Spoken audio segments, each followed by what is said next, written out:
Hello dear students, आज की class में हम मेंसुरेशन यानी क्षेत्रमिति के अंदर बताने वाले हैं शंकु के बारे में। कोण किसे कहते हैं सबसे पहले तो ये समझ लीजिए। जोकर की टोपी कौन होती है? आप देखते होंगे बचपन में आपने भेलपूड़ी खाई होगी तो क्या करता था वो भेलपूड़ी बनाने में ऐसे घुमा देता था पेपर को, इस तरह से घुमा के, और देखिए ये दिख रहा होगा आप लोगों को, ऐसे ये इस टाइप से ऐसे बना देता था और इसमें देता था भेलपूड़ी ऐसे। तो ये भी क्या है? कोण है। तो कोण समझ में आ गया क्या होता है। अब देखो ये जो आइसक्रीम आप लोग लेते हो इस तरह का कुछ होता है शेप, इसमें भर देता है वो मलाई, तो इसी के ऊपर भर देता है, तो ये कहलाता है कोण। ये क्या कहलाता है? कोण।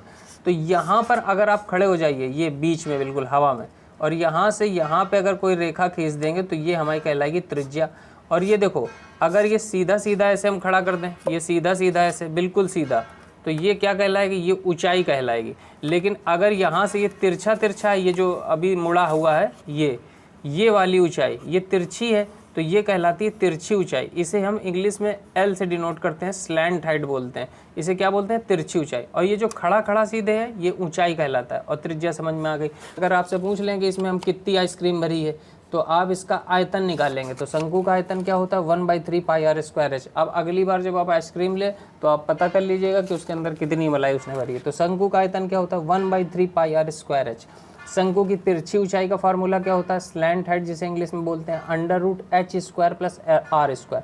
और वक्र पृष्ठ यानी कर्व्ड सरफेस एरिया क्या होता है? पाई आर एल। और देखो पाई आर एल वक्र पृष्ठ का मतलब क्या हुआ? वक्र पृष्ठ मतलब हुआ, देखो ये जो यहाँ से ये पूरा घूमा है केवल ये वक्र पृष्ठ कहलाता है। अगर ये ऊपर का भी आवरण यानी ये जो ऊपर की जगह है इसको भी हम ले लेंगे तो ये संपूर्ण पृष्ठ हो जाएगा। ऊपर का ये आवरण एक वृत्त की तरह है, तो अगर ये जोड़ देंगे वृत्त का क्षेत्रफल पाई आर स्क्वायर तो ये हो जाएगा शंकु का संपूर्ण पृष्ठ।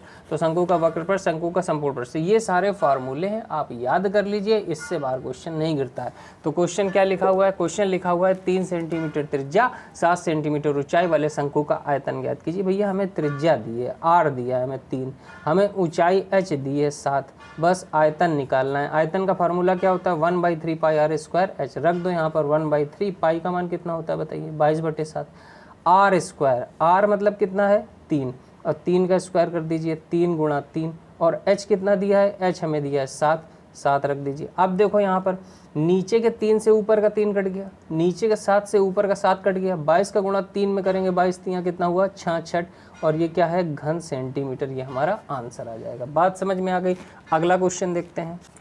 अब देखिए यहाँ पर लिखा है 7 सेंटीमीटर त्रिज्या 24 सेंटीमीटर ऊंचाई वाले शंकु की तिरछी ऊंचाई वक्र पृष्ठ संपूर्ण पृष्ठ का क्षेत्रफल निकालना है। तो त्रिज्या हमको कितनी दी है? हमको r दिया है 7।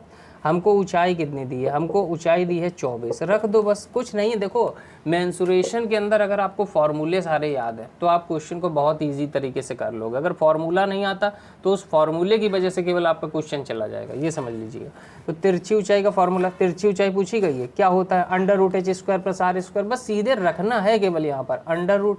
h कितना दिया है? h 24 दिया है, और 24 का स्क्वायर कितना होता है? 576। स्क्वायर कैसे निकाला जाता है ये मैंने बता रखा है। 7 का स्क्वायर कितना होता है? 49। बस जोड़ दो, इनको जोड़ोगे तो कितना हो जाएगा? 625 आ जाएगा। 7 4 11 625 आ जाएगा।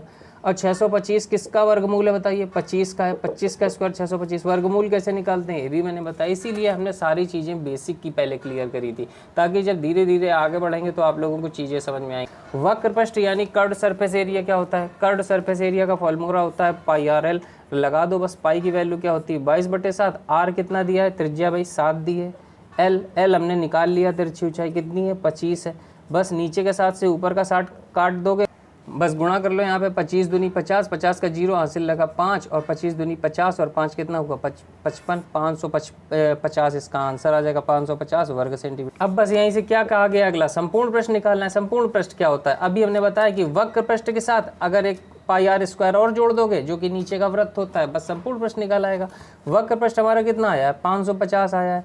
अब इसके साथ हम क्या करें? नीचे का एक वृत्त और जोड़ दें। वृत्त का क्षेत्रफल क्या होता है? पाई आर स्क्वायर। कोई इसमें कोई फार्मूला जैसा कुछ होता थोड़ी है, बस यही देखना है कि क्या क्या होता है। पाई आर स्क्वायर, आर कितना दिया? 7 दिया। 7 × 7, 7 से 7 कट गया, 22 7 154 हो गया। 154 और जोड़ दीजिए, 4 5 15 5 1 6 7 704 वर्ग सेंटीमीटर इसका संपूर्ण पृष्ठ हो जाएगा। उम्मीद करता हूँ आज का वीडियो समझ में आ गया होगा। चलिए मिलते हैं अगले वीडियो में। Bye bye, take care.